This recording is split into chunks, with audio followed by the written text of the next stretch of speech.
welcome back to Comparing Colors. This is a new series on my channel.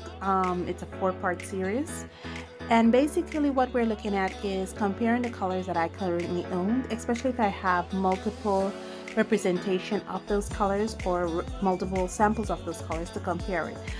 The purpose of this is to compare it to colors that are available here in the country of Belize. The country of Belize have 3 brands of watercolor tube paints, and we're talking about watercolor, guys. Watercolor tube paints, we have the Sargent Art watercolor tube paints, we have the Marie's watercolor tube paints, and we have the Stylex watercolor tube paints.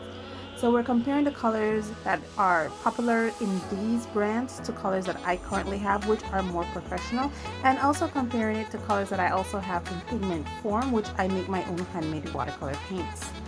Okay, so I'm thinking of first doing the last comparison and then go into the recap, and then after doing the last comparison, going into the recap, we can do the conclusion and find out and to conclude the series. So let's start. We're starting now with Burnt Sienna, not Burnt Cyan. I don't know what I was thinking, but it's actually Burnt Sienna. And yes, I do have a representation of that pigment in pigment powder form, and it's PBR7. We'll be looking at 2 major forms of PBR7 in this part of the show. We'll be looking at Burnt Sienna, and we'll also be looking at Burnt Umber. Firstly, Burnt Sienna. On the light, yeah, I want to use as much natural light as possible, and the sun is going down. Okay, so my handmade watercolor paint Burnt Sienna is this. It doesn't look reddish. It doesn't look reddish at all. It just has this very neutral tone to it versus the M. Graham's Burnt Sienna, which looks very brown, versus Paul Rubens PB7, which looks very brown, versus Winsor & Newton. So these 3 looks exactly alike. Actually, these 3 look more like the Burnt Umber I have here, which is PBR7 as well. The Marie Burnt Sienna kind of looks like the Sennelier. No, this is Sennelier's Burnt Sienna versus the Sargent Arts Burnt Sienna versus the Stylex Burnt Sienna.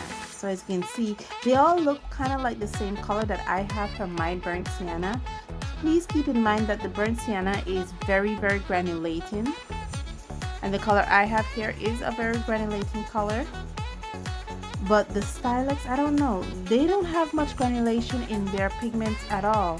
So I'm wondering if their pigments is, if they grind it down so finely, it looks creamy, but it's not very granulating. Coming in a bit closer, and we're looking at the Burnt Umber. And Burnt Umber again is PBR7. I do have a representation of it here. It looks very brownish. If I pull out, you will see that it kind of favors the M. Graham Burnt Sienna, the Paul Rubens Burnt Sienna, and the Winsor & Newton Burnt Sienna. Marie's has a Burnt Umber here, Winsor & Newton, and I have a sample of Van Gogh Burnt Umber. The thing about the Marie's Burnt Umber, I should say, is that when I got my package, my samples, my tubes, the Burnt Umber was one of those colors that was hardened in the tube, so I actually had to take it out and remold it. Thankfully, I am a amateur watercolorist, or amateur handmade watercolorist, so I did have the equipment necessary to remold that color, and this is how it removed. The 3 last colors that we'll be looking at is Sap Green, Chrome Green, and New Gamboge. I love saying that word, Gamboge. Sap Green, we have a representation of Sap Green in Stylex and Marie's. What I can see about Sap Green is that I think is there a pigment number for Sap Green? Because all the pigments I know for Sap Green is mixed. I know Hooker's Green doesn't have a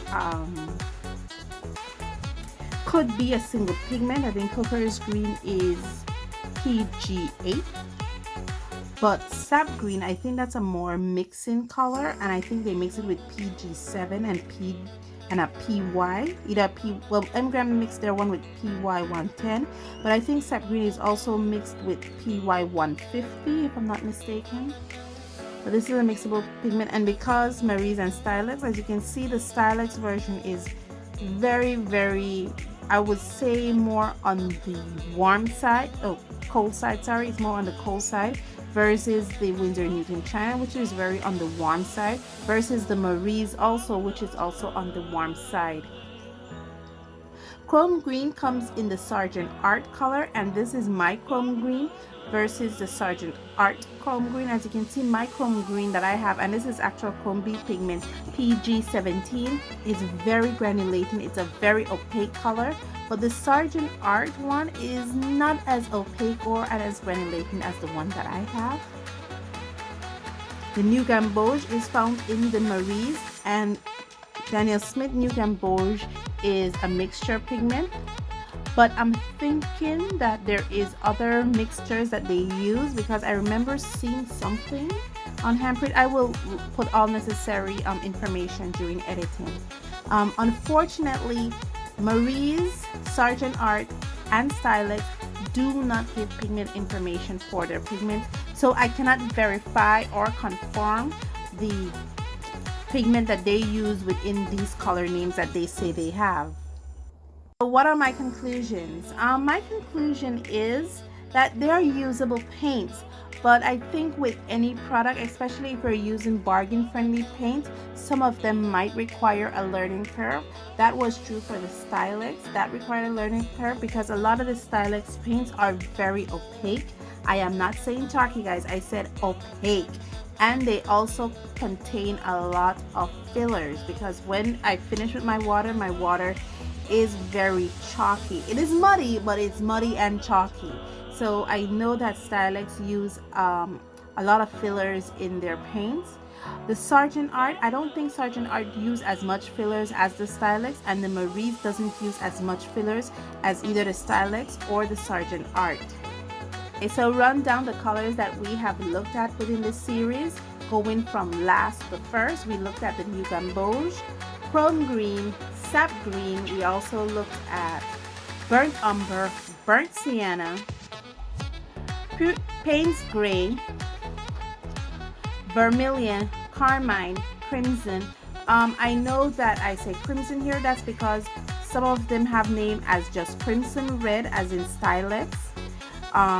Marie's has crimson, but others have alizarin crimson, like the Sennelier, the Uric. I did make a correction in video 2 that the Uric is the true crimson pigment.